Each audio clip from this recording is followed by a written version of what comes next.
Hi there, my name is Jason Hunter. I'm a local Riverside resident and business owner. I'm a local government watchdog and a citizen community activist. Today, I'm here to talk about Measure C, which will be coming on your ballot. You probably already have it in the mail. The vote will be November 2nd.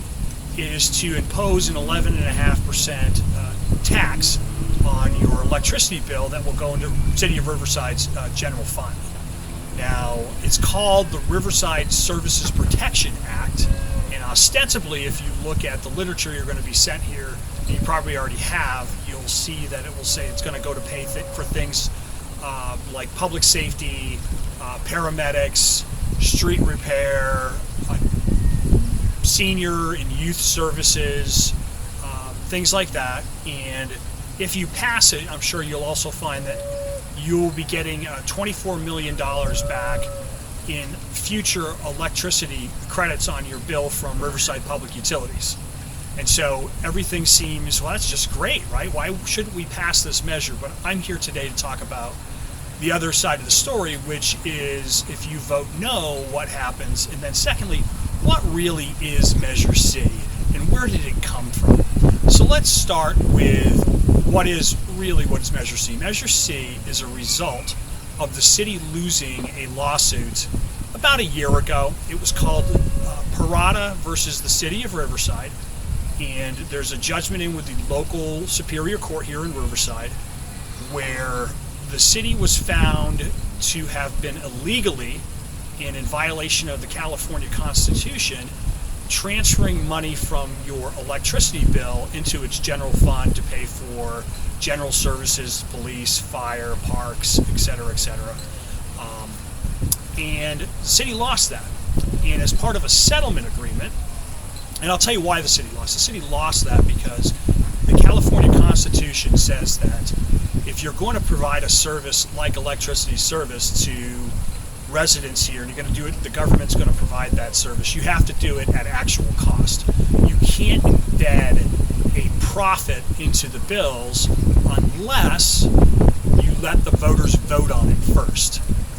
And so for years, residents such as myself, and there's been others, and I'd say going back probably 6-7 years now, have been going down to City Hall and saying, you know, one of these days you're going to get sued over this transfer out of the electricity bills. They had already previously been sued over a water tax, and if you remember correctly, in 2013, before there was a vote on a water tax imposition that was passed, by the way. And we said the same thing on electricity. You're going to get sued. Please take it to the voters before we get sued and we end up paying a lot of lawyers a lot of money when you lose this eventually in court. Well, the city didn't listen. It got sued in 2018. It was this Parada case that we're talking about, and they lost. And so the city entered into a settlement agreement with the Paradas, and the settlement agreement says, number one, you have to put this measure on the ballot for the voters to decide, and number two, there's going to be some limited credits going back towards the voters should it pass. But if it doesn't pass, this will be going back into the Riverside Superior Court, at which point in time the city will have an option of whether to appeal the judgment or the ruling of the courts. And so what would happen if the city were to not appeal or were to lose its appeal is that your rates, and you won't see this in any of the literature, your rates could be going down probably around 8 to 9%. And secondly, instead of getting $24 million in credits, more than likely you'd see about $90 million in refunds. So why is that important, credits versus refunds? Credits are on future bills. A refund directly comes into your pocket so you can spend it on anything you'd like to. So that's what voting no would do. But let's get back to why is this coming before you? So now we know the settlement agreement said you had to put it on the ballot.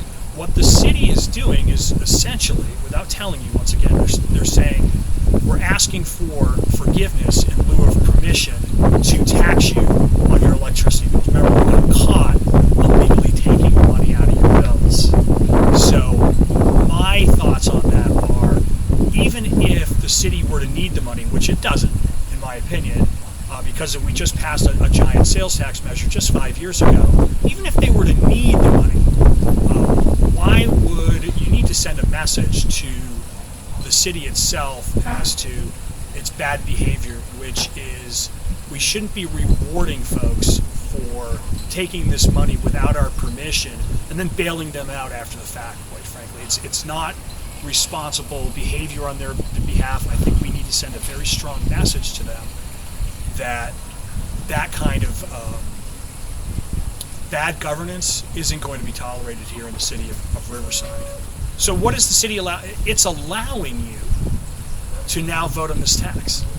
First of all, the city has shown no contrition in taking this money. There's been no public apology for secretly taxing you.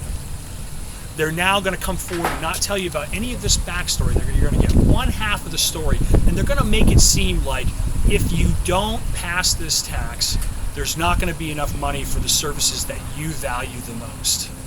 Right? So they're going to threaten you with taking away gang prevention programs, senior and youth services, 911, paramedics, et cetera, the stuff that you value the most.